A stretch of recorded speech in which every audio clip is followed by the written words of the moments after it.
Welcome to Audiobook 365 Stories. Several times a year, for special events like the parties at the Austrian embassy or Lady Billingstone's gatherings, the Countess de Drusibys wore the Queen's necklace on her shoulders.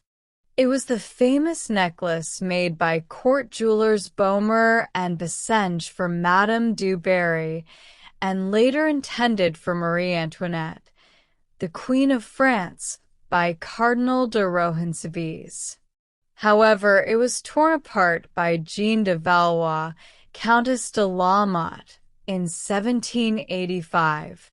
Only the frame remained, kept by Rateau de Valette. Later, it was sold to Gaston de Drusibys, who restored it with some inferior stones but kept its historic significance. The Drusibys family had cherished this necklace for nearly 100 years, even through tough times.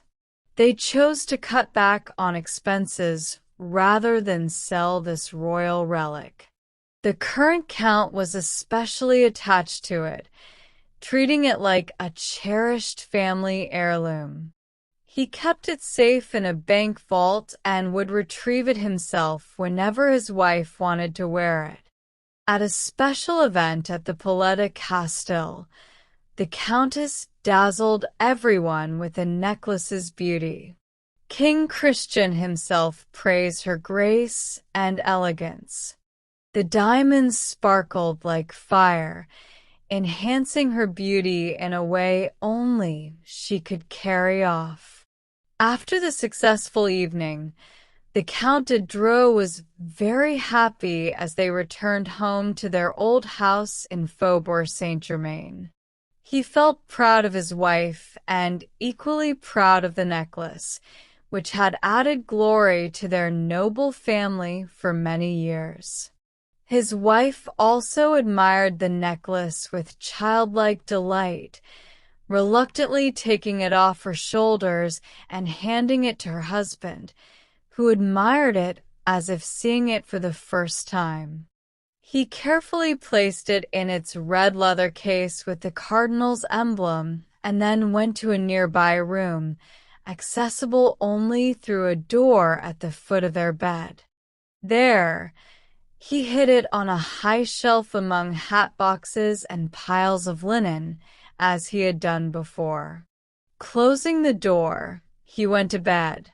The next morning, he woke up around 9 o'clock, planning to go to the Credit Lyonnais before breakfast. After dressing and having a cup of coffee, he went to the stables to check on one of the horses, which seemed unwell. He had it exercised while he watched. Then he returned to his wife, who was still in their chamber, getting her hair done by her maid. When her husband came in, she asked, "Are you going out?" "Yes, to the bank," he replied. "Okay, that's smart," she said. He went into the cabinet, but after a few seconds, he calmly asked, "Did you take it, dear?" "What?" "No, I haven't taken anything," she replied. "You must have moved it," he said. "No, I haven't even opened that door," she insisted. He looked worried as he came out of the cabinet and mumbled, "You haven't. It wasn't you?" Then she quickly joined him, and they searched everywhere, moving boxes and linen piles. Finally, the Count said sadly, "There's no use looking anymore. I left it here, on this shelf." "You must be mistaken," she said. "No, it was definitely on this shelf, nowhere else." They lit a candle as the room was dark and removed all the linen and other items. When the room was empty, they sadly admitted that the necklace was gone. Without wasting time, the Countess called the police commissioner, Mr. Villorby, who came immediately. After hearing their story, he asked the Count, "Are you sure no one went through your room last night?" "I'm sure. I'm a light sleeper, and I remember unlocking the door this morning when my wife rang for her maid." "And there's no other way into the cabinet?" the commissioner asked. "No, there isn't," the Count replied. "No windows?" he questioned. "Yes, but they're sealed," the Count confirmed. "I'll check," the commissioner said. They lit candles, and Mr. Valorby noticed right away that a big piece of furniture covered the bottom half of the window. It was narrow, though, and didn't touch the window frame on either side. "What's outside this window?" he asked. "A little courtyard," the Count replied. "And is there a floor above us?" "Yes, 2 floors, but there's a metal grid over the courtyard at the level of the servants' floor. That's why this room is so dark." When they moved the furniture, they found that the window was locked, which wouldn't be the case if someone had come in that way. "Unless," the Count suggested, "they left through our room. If that happened, you would have noticed the door was unlocked," Mr. Valorby pointed out. After thinking for a moment, Mr. Valorby turned to the Countess and asked, "Did any of your helpers know you were wearing the necklace last night?" "Yes, I didn't hide it, but no one knew it was in that cabinet." "No one?" "No one, unless—" "Are you sure, ma'am?" "This is very important," Mr. Valorby stressed. She looked at her husband and said, "I was thinking about Henriette." "Henriette? She didn't know where we kept it." "Are you sure?" "Who's Henriette?" Mr. Valorby asked. "She's a friend from school who was kicked out by her family for marrying someone below her. After her husband died, I gave her a small apartment here for her and her son. She's good at sewing and has done some work for me." "What floor does she live on?" "Same as us down the hall, and I think her kitchen window opens onto this courtyard, right?" "Yes, just opposite ours." Mr. Valorby asked to speak with Henriette. They went to her apartment. She was sewing, and her son Raoul, about 6 years old, was reading next to her. The commissioner was surprised to see how poor her apartment was. It only had one room and a very tiny kitchen. He started questioning her. She seemed shocked to hear about the theft. She had helped dress the Countess and put the necklace on her the night before. "Oh my," she exclaimed, "it can't be true. And you have no idea? Not even a little suspicion? Could the thief have come through your rooms?" She laughed heartily, never thinking she could be suspected. "But I haven't left my room. I never go out. And maybe you haven't noticed?" She opened the kitchen window and said, "Look, it's at least 3 meters to the ledge of the opposite window. Who told you we thought the theft might have happened that way?" "But the necklace was in the cabinet, right?"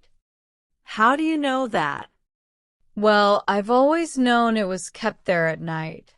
It was mentioned in front of me." Even though she was still young, her face showed clear signs of sadness and acceptance. Now it looked anxious, as if she felt some danger. She held her son close, and he affectionately kissed her hand. When they were alone, the Count said to the commissioner, "I don't think you suspect Henriette. I can vouch for her. She's very honest I agree with you, said Mr. Valorby. At most, I thought there might have been accidental involvement. But I admit even that doesn't help us solve the problem. The police commissioner stopped the investigation, which was then handled by the examining judge. He questioned the servants, checked the bolt, tested the cabinet window, and searched the courtyard. But it was all in vain. The bolt was fine. The window couldn't be opened or closed from the outside. They were particularly interested in Henriette, but even after a thorough investigation of her past 3 years, they found she had left the house only 4 times, and each time had a good reason. She worked hard as a maid and seamstress for the Countess, who was very strict with her. After a week, the examining judge hadn't found any more clues than the police commissioner.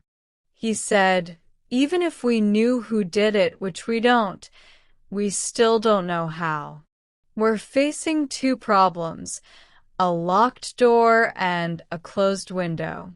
It's a real mystery. How could someone get in and out without unlocking the door or opening the window?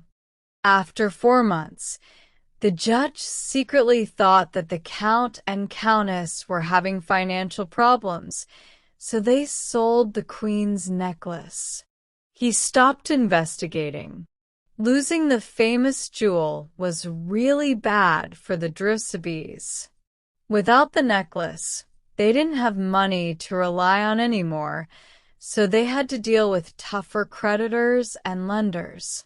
They had to sell or mortgage everything valuable they owned. It would have ruined them if they didn't receive 2 big inheritances from distant relatives. Their pride also took a hit, as if they lost something important to their family's reputation. And strangely, they blamed Henriette, the Countess's old school friend.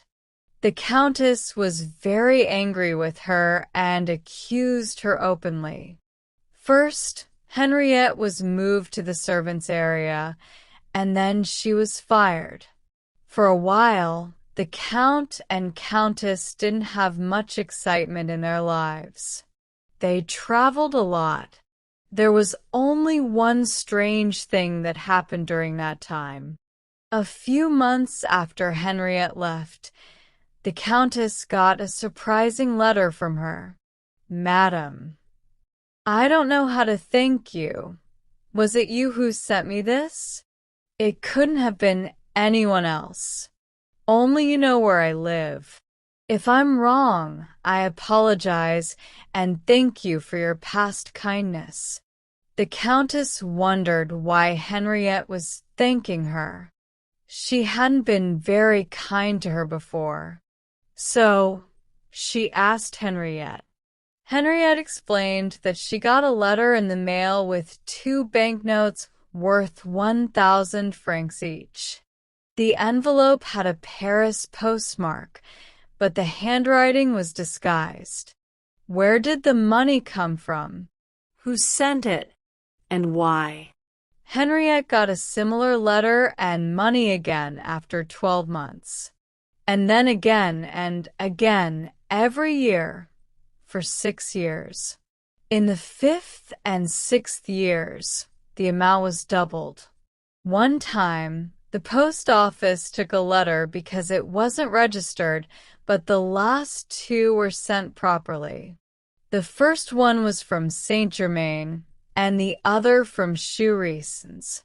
The person who sent them signed as Anquety and Petchard, but those were fake names. After 6 years, Henriette passed away, and the mystery was never solved.